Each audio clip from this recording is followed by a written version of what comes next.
When I turned 17 years old, I started developing a gray streak in the front of my hair.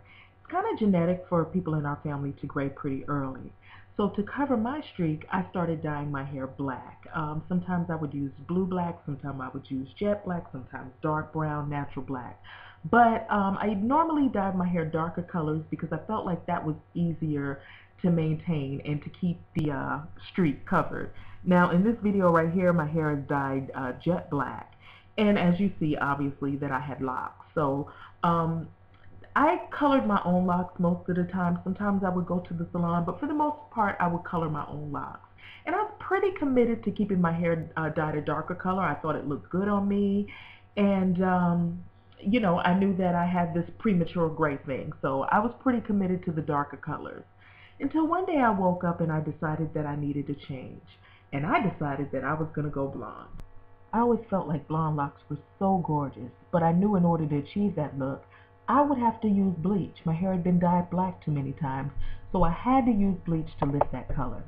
So I went to the stylist with my bleach, and here's what happened. This is me right after coloring my hair. This wasn't good lighting, but I really liked the color. The roots were obviously much lighter than the ends, but I did have some brassiness going on, but for the most part, I enjoyed that color.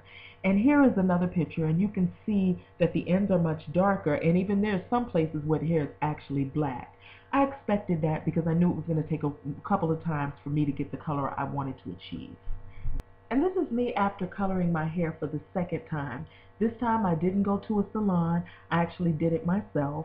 And as you see, the blonde is kind of brassy looking in the roots, and the ends have lightened a little bit, but they haven't lightened much. And my hair wasn't in really that good of a condition. I mean, I can look at it and tell it was dry, and it wasn't that healthy, but I was really committed to coloring my hair blonde, and I knew that the blonde was going to create dryness and all of that, and I was just committed to just keep pushing until I could get my hair back in the condition that I wanted it in. So yeah, that's the second time I colored my hair.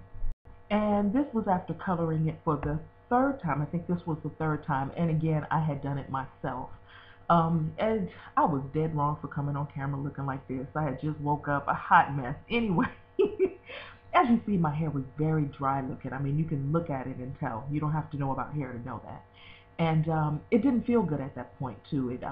But I was advised by people who have been blonde that it takes a while for your hair to kind of catch up in terms of moisture. So at that time I was just experimenting with different products and all of that, and trying to obtain the moisture back again. And I also decided to take a break from coloring it and just allow the new growth to come in for a while before I colored it again. I wanted to get that moisture back before I decided to color it again. So that's what I did. It stayed. I don't know if I had any pictures of where my new growth was coming in because I wore a lot of head wraps then. But after a few months, I decided that it was time for a new color. Now, most people with common sense would call on their stylist. Not only do I have one stylist here in Atlanta, there are two that I work with when I get my hair done. Both are natural hair stylists, and one of which specializes in color. Okay? But most people would call their stylist, especially if their hair was dry and not in good condition. But no, do I call her? No, I don't. I take my cheap ass down to the beauty supply store so I can color my own hair again. The day that I went to the beauty supply store, my cousin happened to be in town visiting for the day. She is a stylist, right? So when I went and bought the color, she was kind of like, why would you do that? Why don't you go to the salon? Why don't you, you know? But I'm like, I'm just coloring the new growth. I'm comfortable with doing that. I can do that. I've been doing that for years. So that's what I did. I went home and I colored my new growth with the blonde hair. And you want to know what happened? Do you really want to know what happened? Guess what happened? Candy corn hair. Yes, this is what happens to me, right? I have orange roots. Obviously, I thought I was just coloring my new growth, but the color must have bled on into the part that used to be the new growth. And so that part is bleached out. It is almost white. This is why I call it candy corn hair. It is orange and white. And then we get down to the bottom. Remember, the bottom is much darker. The bottom is, you know, this other weird orangey kind of color. Yeah, so this is what I had going on. if you can look in this picture, you can tell that my hair was very damaged at this point. It felt like almost as if I had just put a perm in it. It felt weak. It just did not feel good anymore at all. So I really didn't think at that point that my hair was salvageable. So now I want to call a stylist, right? Now you want to call the damn colorist, the professionals, to fix your mess. And that is exactly what I did. So I called her, and she felt like my hair was going to be salvageable, that we were just going to have to do some serious deep conditioning, and I was going to have to commit to coming to her all the time. But she felt like she didn't have to cut my hair. So what she did is she added a semi-permanent color. It was much lighter than the color that you would get, you know, the box color that I was using. And she did something that would tone down the orange. And indeed, it toned down the orange in the roots. However, okay guys, so we tried to fix the color. She put a rinse on it, but what ended up happening is it ended up turning out that bleached out part kind of a grayish green color, and even on the ends it kind of turned gray, and that's because it was dyed black and so many different colors. So I've decided to just go ahead and cut it off and be left with my new growth. What we're doing right now is doing a deep conditioning on my roots so that at least they'll be in good condition, and the next time you see me, my locks will be gone. So bye, locks. So here we are.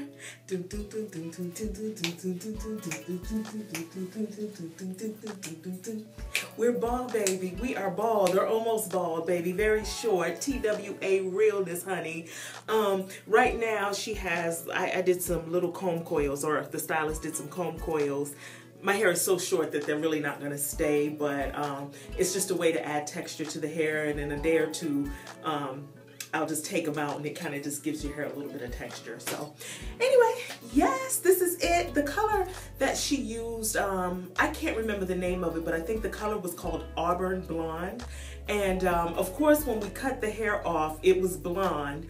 And because now that my hair is short, I just look like a Q-tip because it was like the same color as my face. So I look like a Q-tip. It wasn't flattering. Amber Rose can rock that blonde, short cut, the same color as her complexion, but Jamila cannot. It was not. I love it, honey. I absolutely love it. Now, all this happened on Friday night. Today is Sunday. So yesterday, I don't know, I kept catching a glimpse of myself in the mirror and was like, what? You know? So it's taken a minute to get used to, but I still love it. And today I woke up and was even more in love with the way I looked. I mean, I think short hair can kind of age you sometimes. So I was dealing with that. And of course, when you got short hair, you got to pay more attention to the big earrings and the big face and all of that kind of stuff. So, you know, you do feel stripped, you know what I mean? Especially when you're used to having so much hair. And so I'm dealing with that kind of stuff, but I'm going to just really enjoy it and enjoy the ride. I may keep it low. I may let it grow. I don't know. That rhyme. I may keep it low. I may let it grow. I don't know. Oh. I may keep it low. I may let it grow. I don't know. Oh. So, but I really wanted to come in and just stress the importance of doing your research, and sometimes it's just seeing a professional to get certain things done, especially with locks, but with any texture or type of hair, permed hair, whatever. But when you have locks, your hair is condensed, so the color doesn't distribute the same. And I think that's another reason why I had such a fiasco, is because dyeing my hair black and all of that, I probably had color that was more concentrated. You could actually see it when I bleached my hair. I had certain parts that were really, really dark, and then they were lighter at the end of the lock. And, you know, so it is a very complicated process. So I personally recommend that if you have locks, just having it colored by a professional, especially the first time, maybe doing your new growth on your own, but definitely seeing a professional. That's just my opinion. But I know people out there who do it. I did it for years, so but that's what I recommend. And I just want to talk about, like I said, the importance of just sometimes seeing a professional. YouTube, a lot of us that are on YouTube, we are on here because we are DIYers. There are people out there that teach us how to do everything. So we tend to go the more DIY route, but I think with certain things, you just have to know that you can't do it on your own. You can't be a jack of all trades, you know?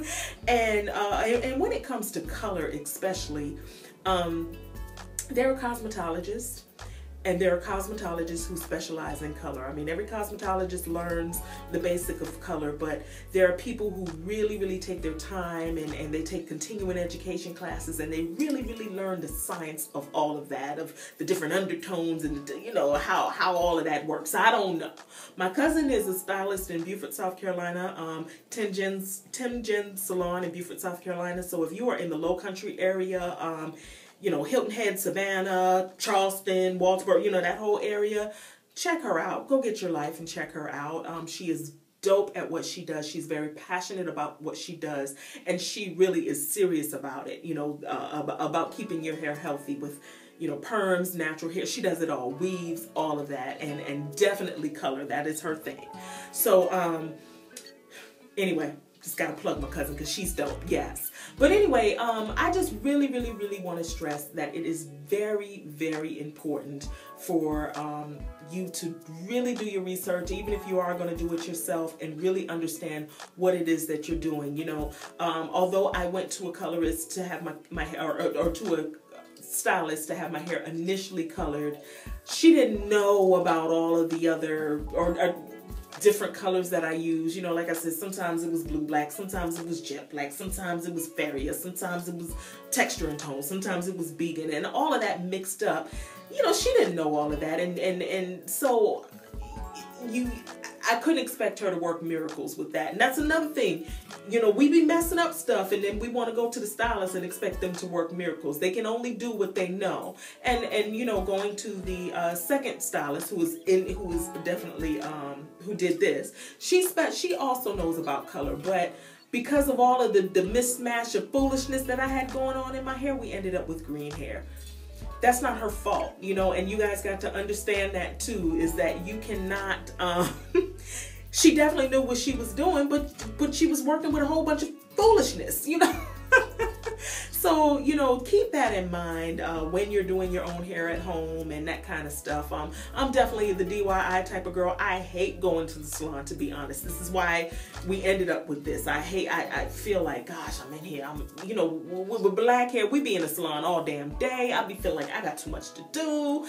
I'm always trying to cut corners. And that's another thing I want to talk about is I realized this was the lesson in this is I am always supporting other people financially, you know, and what I mean by that, if somebody's selling something, I'm buying it. I love buying gifts. If somebody is doing an Indiegogo campaign, I'm making a donation. I'm just doing, I tend to support everything around me.